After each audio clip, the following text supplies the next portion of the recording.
We are going to move on to leadership, and we are going to have two guests here that are very strong leaders taking on challenges in the digital world and beyond. And the first guest I'd like to invite up on stage is Bodil Eriksson, who made a transformational journey with Volvo in the US before becoming the CEO of Volvo Cars Mobility. Bodil Eriksson, welcome up on stage.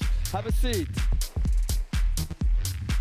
You're going to be joined by Georgi Ganev, who has done an equally remarkable journey as the CEO of Dustin, and he is becoming the CEO of Kinnevik starting January. So please welcome up Georgi Ganev.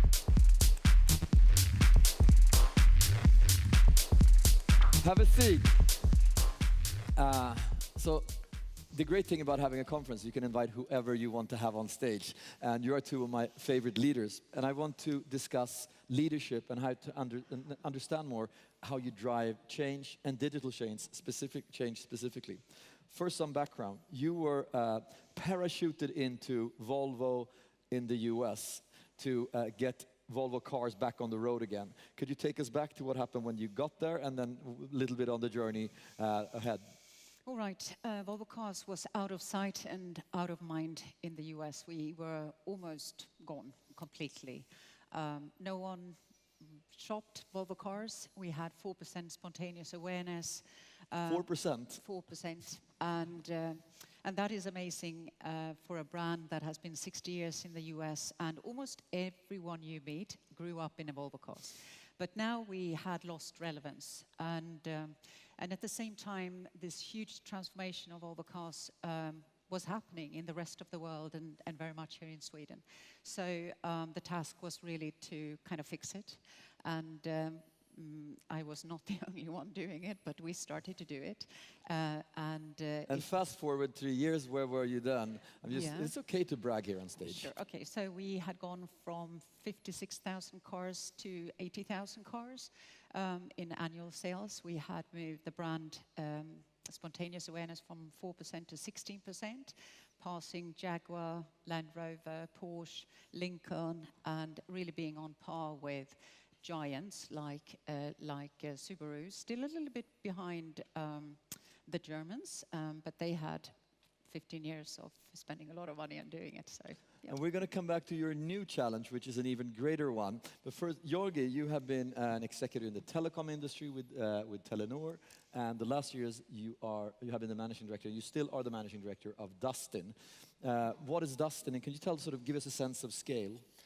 Yeah, Dustin is a Nordic-based e-tailer, tailoring towards mainly the SMB market in the Nordics. We are today selling for almost 10 billion SEK a year, been growing for, when I started 5 years ago, around 4. So a bit under the radar. We're not seen as a big player, I think, because we're not that large towards the consumer business. So 95% of the business that we do is towards the B2B market, and especially the 10 SMEs. billion, that's... It's a pretty large online business, actually, so it's fun. And you're now becoming the CEO of Kinnevik, yes. With also a very long tradition in backing companies like Zalando and being sort of a pioneer in investing in digital. And that's the topic. How do you lead change in digital? And your task now is to take Volvo and just start not from a car, not from ownership, but from the experience. Could you elaborate on that? What is Volvo Cars Mobility?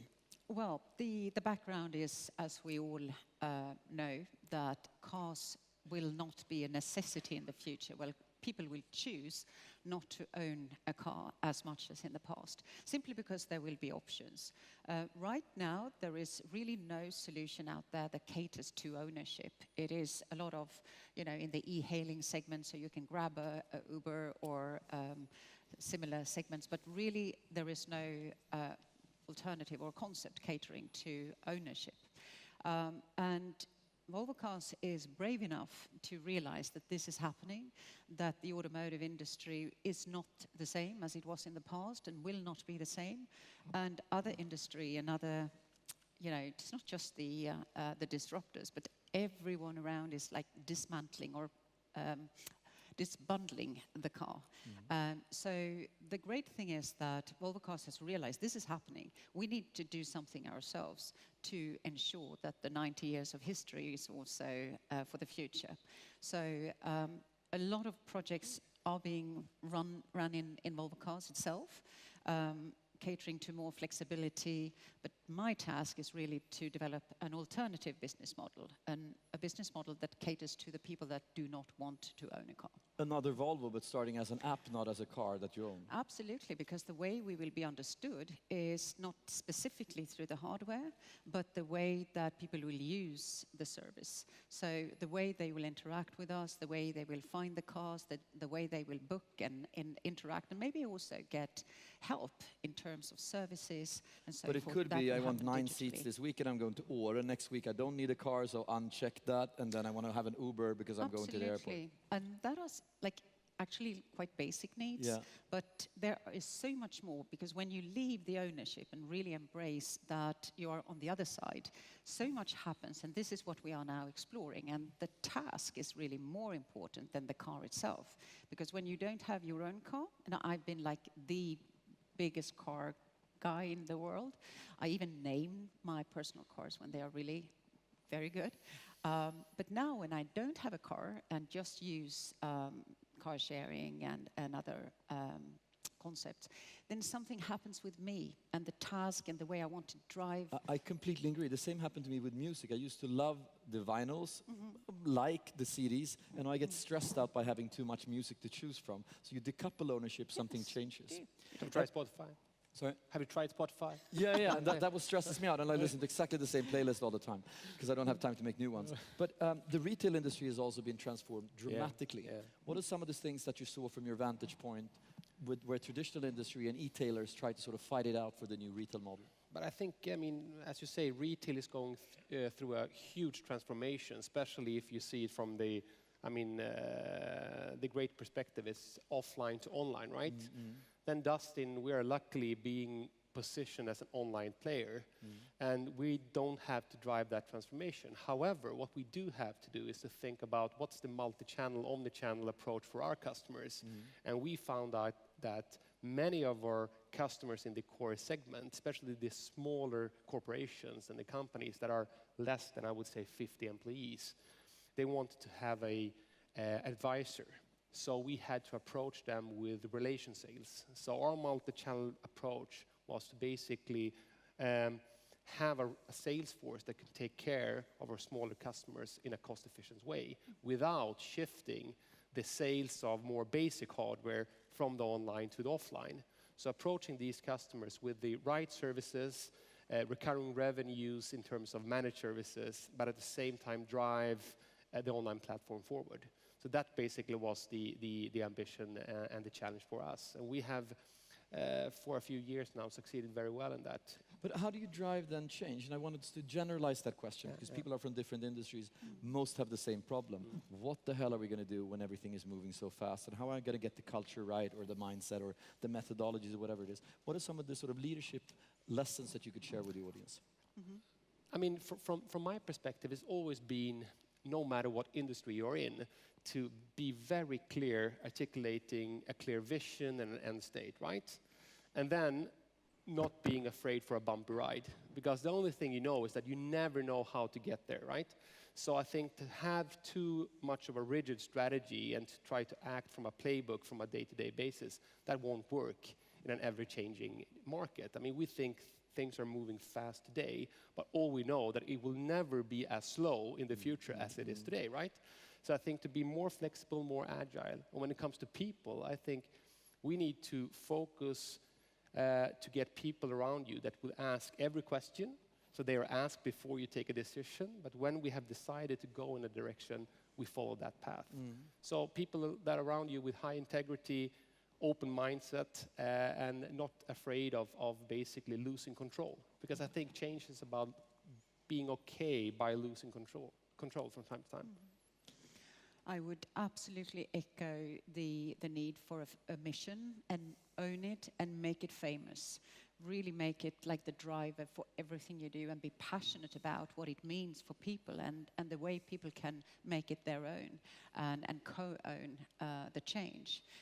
It's so different. Co-own the change. That's an important takeaway. So you're not a lone ranger, but Exactly. people start co-owning that change Yeah. and taking pride in that. Yeah, and I think right now I'm in a happy circumstance of building fresh, a completely new team. So that kind of happens just automatically. But I've been in so many organizations which are traditional, which are like, resisting change. And I've learned one thing, and that is that I developed something that I call shock therapy. And shock therapy is like never let go of change. Just keep on pushing, and people are really, really rejecting it, and they feel it's horrible. But just keep pushing and using the outside world, opening up for what is happening around us. Just never let go. Just shock therapy. Shock therapy. And do you see any common mistakes that you see leaders are doing that try to drive change? Many mistakes, obviously, but I think they are also important to succeed. But I think one thing that can be very dangerous is that if you're too, let's say, much of pursuing or keeping what you have instead of looking what you can get.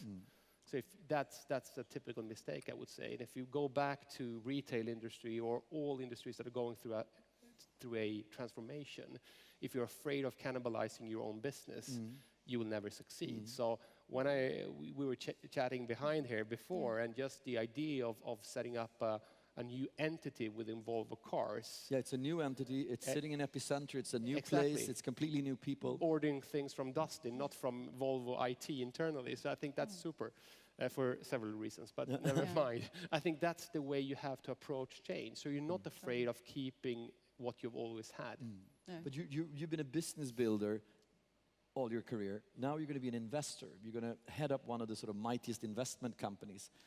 What are you going to invest in? And do you feel comfortable that you'll do that well? Or what are some of the things that goes through your mind when thinking about Kinnevik?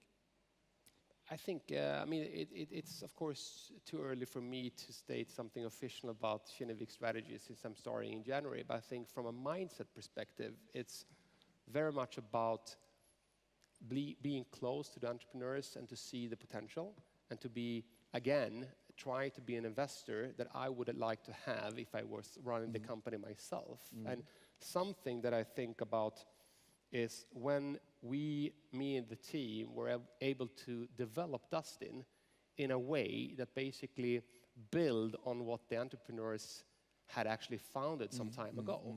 And for me, that proof was actually when we were owned by a private equity company and eventually we're going to be listed on the Stockholm Stock Exchange, and you're preparing a lot, you're spending a lot of time on doing this equity story. We have, changed many things in the company, applied a new governance structure and so forth. And then there on the first day, we're basically showing new investors, potential investors, the case. And in the front row on that session, I see one of the founders of Dustin, Bodil Eriksson, who has basically sold everything in the company. And after I've done the pitch together with my CFO, he comes up to me and says, listen, I like this company, I will buy it at the IPO. So I mean, for me, that's, if I can be an investor like that, running Kinnevik, so be much closer to the entrepreneurs and build and change, but still keep some of the DNA that we've had in the company from the past. I think that would be great. There are different types of executives. Some is almost like going to the headmaster, it's very serious and whatever. Both of you have a lot of energy and a lot of sort of curiosity to change. What fuels that energy? Where do you get that energy from? For me, it's pretty much change itself. I'm easily bored. I am excited when my team comes up with really like a little bit outrageous ideas, and we actually make things happen. I love to go under the radar to just do stuff, and I think another thing that really fuels me are my team. Coming together. The best moments in my career is when I kind of drag people together in a room with a lot of whiteboards. We have gigantic problems and everyone is a little bit stressed out in the beginning, but then we start to solve and people forget who they are or why they are in the room. All are just obsessed with solving, and that is just so much power that comes out of allowing people to be brainy. And I think that is like almost a human right to be allowed to be brainy. Very, very beautiful. I can relate to that very much as well. So, what fuels your energy? Maybe it sounds a bit boring, but I agree very much with what you're saying. And I think for me, it's about ambitious targets and great people. So I need challenges. And I usually, work very tight to the team that I have around me. And if we are working together hard to reach those ambitious targets, then it's great. But ambition is very interesting. We learned that from Kees de Jong earlier before, that successful scale-ups have very ambitious plans, because then they can attract ambitious investors, ambitious college, ambitious customers. And so ambition in itself is a growth enabler. And I think that's an interesting... Yeah, and I agree think with you that. need to, you asked before what's important to drive change. I think you need to have a very ambitious target, because if you only think incrementally, what will happen is that you will never see the change and the disruptiveness.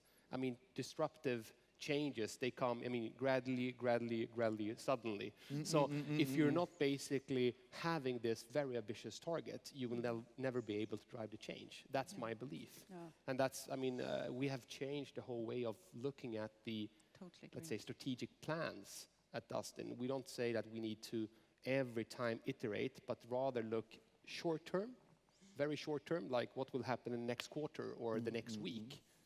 And then we take a giant leap and say, what will happen in 15 years? Okay. But if you don't have the 15 years mindset, I don't think you will see the change. Do you have any mantras, or like, I always do or I never do this before, blah, blah, or do you have any sort of guiding mantras? Yes, I have several. I have strategic by the minute, strategisk. That's a very important mantra of mine. That is that I believe that working with my team, I want to give them as much information as possible about the context in which we work, and allow them to really, really recognize the strategic agenda and what is driving our growth, what is driving our revenues, what is important for us, what are we obsessed with. Because I think that everyone knows that the time when you can lock yourself up and become strategic is gone. So basically every decision we take today is a strategic decision. So you have to form your team to think like that everything matters. Everything matters. Every decision we take matters. So it's a little bit like very, very present. You need to be present in every situation.